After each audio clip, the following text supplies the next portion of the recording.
This week's bonus Conversations on the Coast features a book with an extremely long title. Here it goes. Hotel Secrets from the Travel Detective. Insider tips on getting the best value, service, and security in accommodations from bed and breakfast to five-star resorts. And it could only be by Peter Greenberg, the travel editor of NBC's Today Show. Thank you, Peter, for coming by. Happy to be there. And I also have to say, published by Village Books, a division, I guess, of Random House. Correct you are. You know, I love the way you start the book with the almost forgotten, it seems to me, travel agent and why it's important, in your judgment, to continue to use them. Well, you know, it's important for me to continue to use good travel agents. I have to make that distinction because for so many years, travel agents, you know, were set up almost as a welfare state by the airlines. You know? Yes, that's right. It was sort of like, well, you know, we'll pay your commissions and we'll provide you with a biased computer and we'll do all these other things and you don't have to do anything except answer the phone. And that's really where travel agents got into trouble, especially when the airlines, you know, cut their commissions. But if you can develop a good relationship with a travel agent who specializes, and I want to emphasize that, we live in a world of specialization. Correct. You know, you don't go see a podiatrist if your arm hurts you. And the same thing applies to travel. I use about 6 different travel agents, one for cruises, one for bicycling, one for ballooning. I mean, it gets that specific. I mean, I'm sure there's a travel agent out there who specializes in one-armed fugitive travel. But bottom line is, if you can find that specialist who has those preferred relationships with their suppliers, who can not only get you a good deal, forget just price, but can get you a good or even better experience, why wouldn't you use them? That's true. One of the subspecialties that you mentioned, which I think is very important, is the popularity of boutique hotels, which kind of spawns a different kind of travel agent. It does. I mean, the boutique hotels obviously are going back to a time when, you know, service was king and the hotel was an experience as opposed to a commodity. What we have to worry about in this country and in our travel experience in general is the hotels that want to follow the airline lead and make it a commodity. The minute that happens, we're all in trouble. So anytime a hotel boasts that they've installed 35 kiosks in the lobby to make it easier for you to check in, read between the lines. What that means is you can't find a human being. And I want a human being. It's a 2-word concept that I not only embrace, I go nuts about. I insist on it because without those relationships, what are you doing? One of the things that you spend quite a bit of time on in the book, and I think it's very, very important for anyone traveling today, is shopping on the Internet. And I think your basic line is shop the Internet for information, but make a decision other ways. More often than not, you're right. I mean, remember, most websites, even those posing as informational, are more often than not transactional. They're trying to steer you to make the deal. They're nothing more than electronic versions of a brochure, and I don't trust brochures. Why would I trust the Internet? So if you're just price-driven, and you go back to the concept I told you about before about it all being a commodity, and you're only going to fly Southwest Airlines between Baltimore and Midway Airport in Chicago, and that's all you're going to do for the rest of your life, then please go on the Internet because that's what you're getting. But if you're still one of those sentimental slobs like me who looks for an experience, then use the Internet as an information and research tool, but then go back to that 2-word concept I gave you, human being. Because I'll give you an example. Let's say you find a hotel that's advertised, and their rooms are advertised for $150 a night. Okay? So far, so good. $150. Now you go on one of those third-party websites, Expedia, Travelocity, Hotels.com, and you find the same room at the same hotel for $100 a night. Well, you can't wait to get your credit card information out and push the send button because you think you got a deal. Now, did you get a deal? No. No, you don't. You did. You got a deal, but you didn't get the deal. I see. One of the things I talk about in Hotel Secrets is we actually did the research and found out what the markups were on those third-party websites. What did they pay for the room? And if you could do the math, and believe me, even though I failed math in high school, I can do basic arithmetic. If you can do the math, we found the markups were as high as 48%. So once you know those numbers, what's to prevent you? Here comes the fun part. Okay. From picking up the phone. If you know the hotel owner is going to get $60 from the website, and they're asking you $100 for that on the website, then what's to prevent you from picking up the phone, calling the hotel directly, not their reservations number, not their front desk, but ask you to speak to the general manager, the manager of sales, or the manager on duty and saying, hey, listen, I saw this thing advertised on a third-party website for $100. I know you're only getting $60 for it if I buy it through them. Why don't we split the difference? I'll give you $80. That's $20 more than you're going to get from me if I hang up the phone. Right. And it's $20 less for me if you stay on the phone. It's a win-win. And you know what? Why wouldn't they take that revenue? And the answer is they will, because an unsold hotel room is revenue they'll never recoup once the sun rises. Plus, the most important underlying factor here, which you always have to embrace, is they want to build a relationship with you as much as you want to build one with them. Because, here comes the fun part, even more fun, hotels don't make money when you just stay one night. Hotels make money when you return. And they want to build up that relationship. You're listening to Conversations on the Coast with Jim Foster. Now you can find this program on iTunes, SoundCloud, and all your favorite digital outlets. Follow the show on Twitter at JimFosterCoc and email JimFosterCoc@gmail.com. We are again joined by Peter Greenberg to talk about his new book. The travel editor of NBC's Today Show has written a book called Hotel Secrets from the Travel Detective. Insider tips on getting the best value, service, and security in accommodations from bed and breakfast to five-star resorts. Thank you for staying with us. Now, one of the most fascinating chapters in the book, in my opinion, is one that you call What the Concierge Won't Tell You. And you begin that with a couple of sentences that are just wonderful. It has been said, you write, that one machine can do the work of 50 ordinary people. No machine, however, can do the work of one extraordinary person. While everyone in the hotel business talks about new concepts of service and empowerment, wow, there's still really only one hotel staffer who has personified these concepts for years, the concierge. Well, it's true. It's absolutely true. These guys are alchemists. They're magicians. They're miracle workers. They're walking human Rolodexes. And most people that I know, and maybe most people that you know, tend to be intimidated by them because they don't really know what they do, or they're afraid of them. They just don't understand that they're there to serve them. And it's not just a matter of saying, can you get me theater tickets, or can you reconfirm my airline reservation? I mean, I've had concierges literally save the day for me in little ways, but little ways that turned out to be extremely important, whether it was I lost my bow tie before a black tie event, a shoelace broke, or, you know, even worse, my computer froze, and I needed to get to another computer in 15 minutes, and we're not talking about going down to the business center. I needed another computer to hold my disks in the privacy of my room. In your room, yeah. And those guys are tremendous. They are the unsung heroes in terms of being able to work miracles. And you know what? If they can do all that for me, do I tip them? You bet. I'll bet you do. Listen, you know, one of the questions that I think you raise in this chapter, and in my opinion don't answer, maybe it's just my poor reading, is the question, how can you tell in advance, if it's possible, if your hotel has a real concierge? Oh, that's easy. And I do answer it in the book. Okay. There's a group called Clé d'Or, which means the Gold Keys. And it started in France. It's the really official group of hotel concierges that really do the training and are certified as hotel concierges. The problem that you have in so many hotels these days is they take some poor 19-year-old with a skin condition, give him a hat, and call him a concierge. And that's just because he has a couple of phone numbers to make calls to make airline reservations. That's not it. That qualifies under something called maybe guest services or something like that. Most 4- and 5-star hotels worth their money have concierges that are members of Clé d'Or, and you lose nothing by asking that when you make your reservation. Are they members? Now, among the members of Clé d'Or, there are some all-stars that you bring up in the book. One is Giovanni Valenti, the Mandarin Oriental in Hong Kong. He's an amazing guy, but there's also, that's just one. I mean, my God, there's... Giorgio Finocchiaro.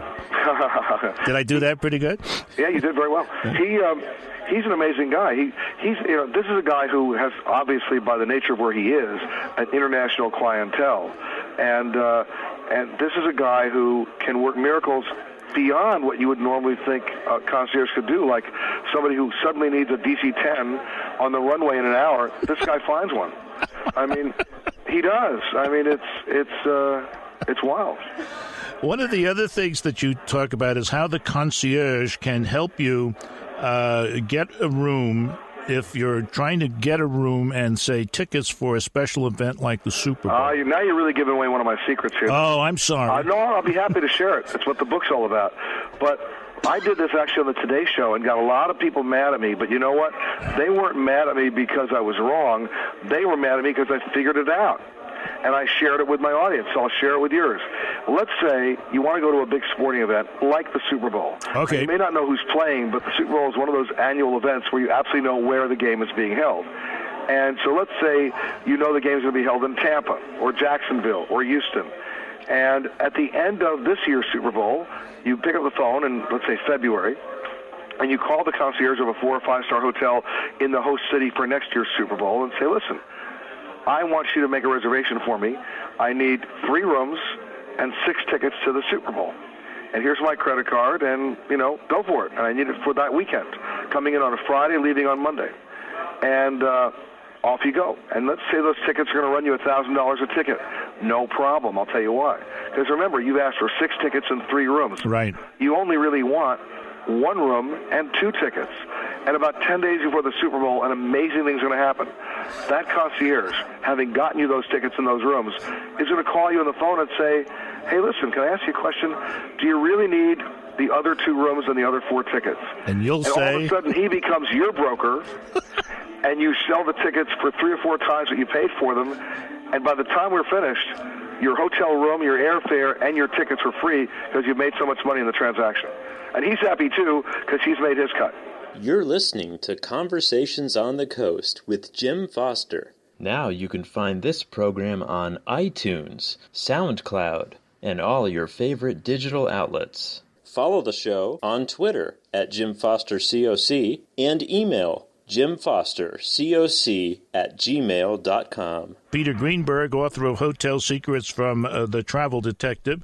He is the travel editor of NBC's Today Show. The book is published by Villard Books, and it contains insider tips on everything from getting the best value, services, and security in accommodations from bed and breakfast to 5-star resorts to how to pull off a very tricky operation during the Super Bowl, which we featured last week. And if you didn't listen, too bad.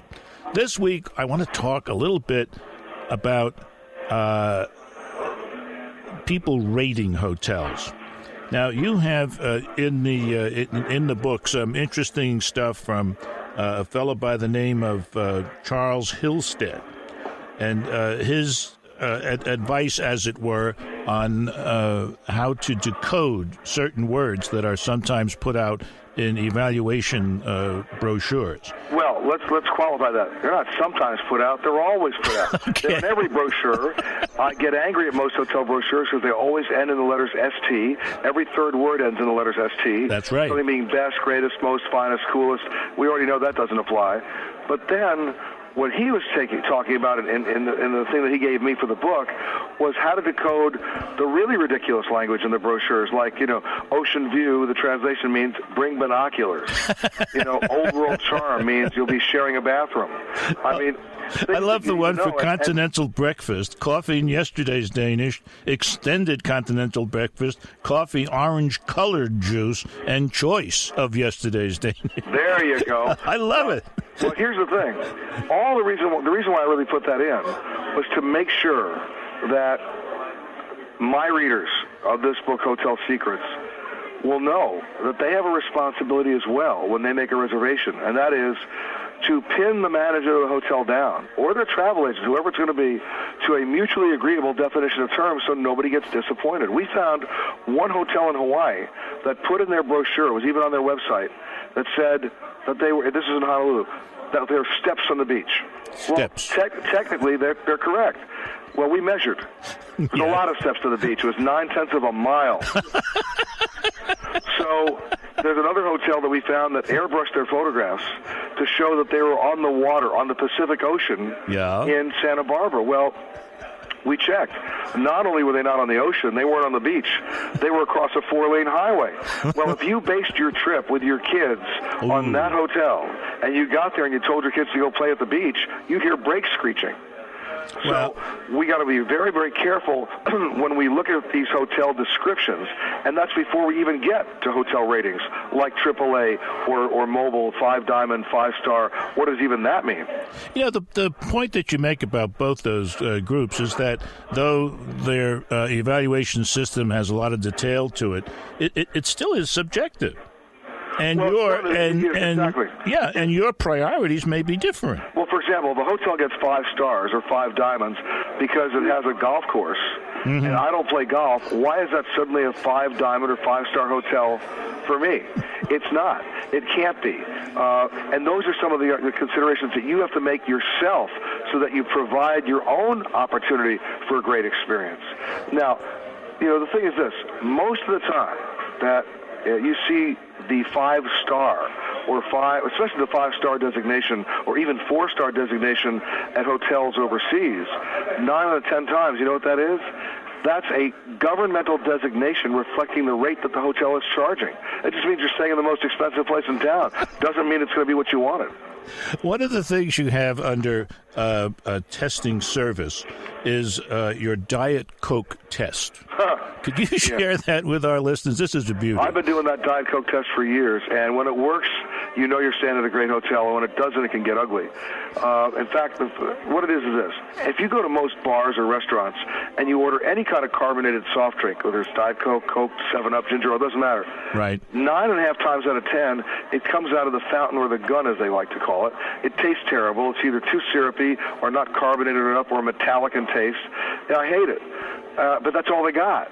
But if you order one at a hotel and you ask if they have a bottle or a can and they say no, they're lying. Because even if their soda comes out of the gun, there's something called room service. Right. There's something called catering. There's even vending machines in the hotel for employees. The question is, do they want to get it for you? The concept being service. And so whenever I'm in a hotel and I ask if they have it in the bottle or the can, and they say yes, I tip accordingly because I also know where they had to go to get it. Sometimes they have to cross a busy highway in a snowstorm.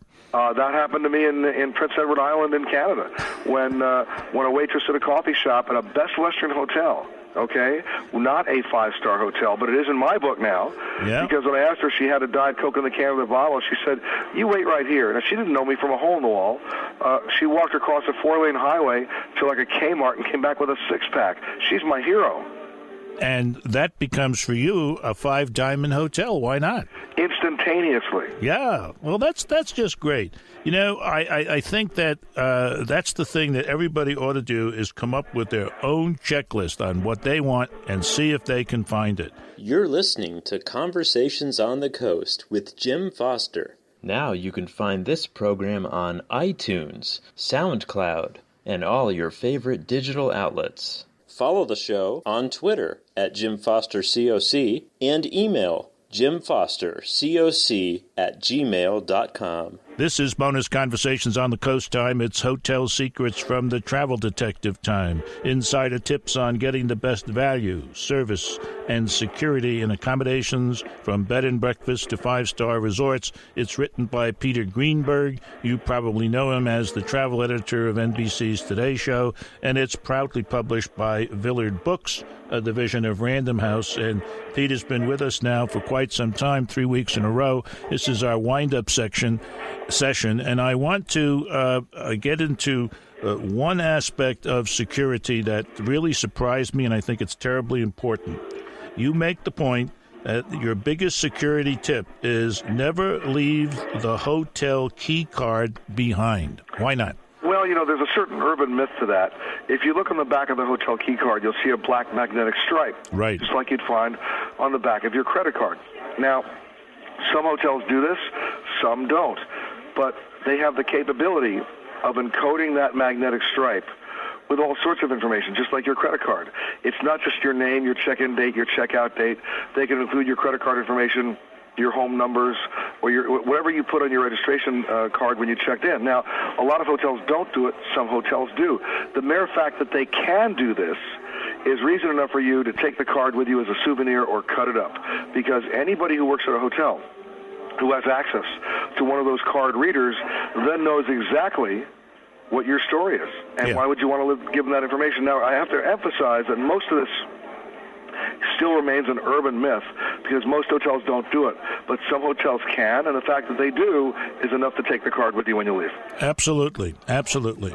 Now, in general, you begin the chapter on security with, a very dire message, it seems to me.